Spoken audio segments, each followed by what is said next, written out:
Untuk kelainan yang pertama yaitu ada sindrom Patau atau trisomi 13.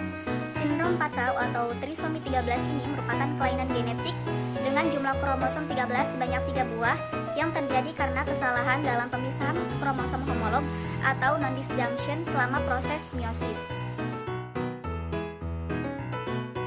Non-disjunction atau kegagalan satu pasang atau lebih kromosom homolog untuk berpisah saat pembelahan meiosis 1 atau meiosis 2. Dapat pula terjadi akibat adanya translokasi genetik. Untuk cara penyembuhan dari kelainan sindrom Patau atau trisomi 13 ini, ternyata belum ditemukan pengobatan untuk sindrom Patau. Meskipun demikian, penanganan tetap dapat dilakukan untuk mengatasi gejala-gejala yang dialami oleh bayi maupun embrio. Beberapa cara penanganan diantaranya yaitu dengan pemberian oksigen melalui alat bantu napas, pemberian infus, dan melakukan operasi. Hidrosefalus adalah kelainan di mana terjadi penumpukan cairan di rongga otak sehingga meningkatkan tekanan pada otak. Pada bayi dan anak-anak, hidrosefalus menyebabkan kepala membesar. Sedangkan hidrosefalus yang terjadi pada orang dewasa ini menyebabkan sakit kepala yang sangat hebat. Cairan yang ada dalam otak ini sangat penting untuk menjaga tekanan pada otak dan membuang limbah sisa metabolisme pada otak. Kemudian hidrosefalus ini terjadi ketika produksi dan penyerapan cairan pada otak tidak seimbang sehingga menimbulkan gejala dan kelainan yang dinamakan hidrosefalus. Pada bayi, gejala-gejala yang dialami oleh bayi ketika mengidap hidrosefalus ini diantaranya adalah rewel, mudah mengantuk, tidak mau menyusui, muntah, pertumbuhannya terhambat, dan terjadi kejang-kejang. Sedangkan hidrosefalus yang terjadi gejala hidrosefalus yang terjadi pada orang dewasa diantaranya adalah sakit kepala, penurunan daya ingat dan konsentrasi, mual dan muntah, gangguan penglihatan, gangguan koordinasi tubuh, gangguan keseimbangan, kesulitan menahan buang air kecil, dan pembesaran pada daerah kepala.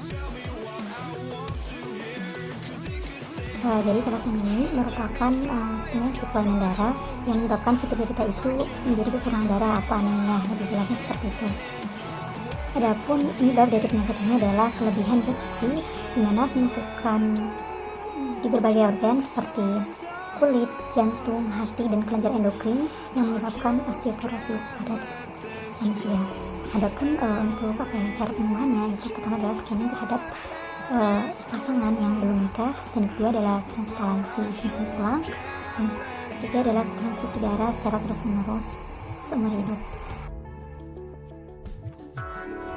Secara umum, sindrom trisomi ini memiliki 3 hal dasar yang menyebabkan terjadinya gangguan tubuh pada janin ini. Yang diantaranya itu pertama, pengaruh bahan-bahan berbahaya dari lingkungan luar selama ibu sedang mengandung. Yang kedua yaitu adanya bawaan abnormalitas dari genetik dari salah satu orang tua, entah itu ibu ataupun ayah. Dan yang terakhir yaitu adanya abrasi, yaitu hilangnya salah satu kromosom pembawa sifat pada salah satu gamet atau pada pembelahan pertama. Penyakit hidrosefalus itu adalah penyakit di mana bayi atau janin memiliki ukuran kepala lebih kecil daripada badan dan lebih kecil daripada ukuran kepala pada bayi-bayi normal lainnya. Lingkar kepala ini biasanya diukur pada saat bayi lahir maksimal 24 jam setelah kelahiran.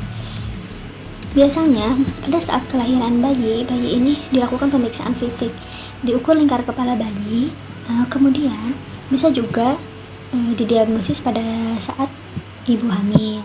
Nah, di mana pada saat melakukan USG bisa dilihat dari lingkar kepalanya itu apakah dia memiliki kelainan atau enggak pada saat akhir trimester kedua atau awal trimester ketiga.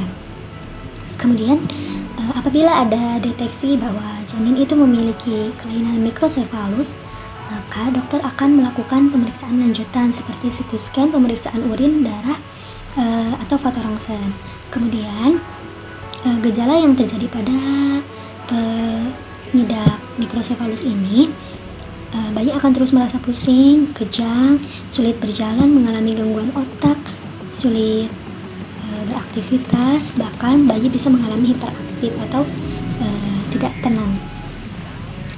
Apa yang harus dilakukan pada bayi yang mengalami microcephalus ini? Yang harus dilakukan itu, yang pertama, bisa dilakukan terapi fisik atau terapi bicara karena gangguan otak sehingga bayi akan sulit untuk berbicara dan sulit untuk melakukan aktivitas motorik. Kemudian yang bisa dilakukan adalah memberikan obat-obatan untuk memperbaiki sistem saraf pada otaknya agar bayi dapat mengurangi hiperaktif. Sekian dari saya. Assalamualaikum warahmatullahi wabarakatuh.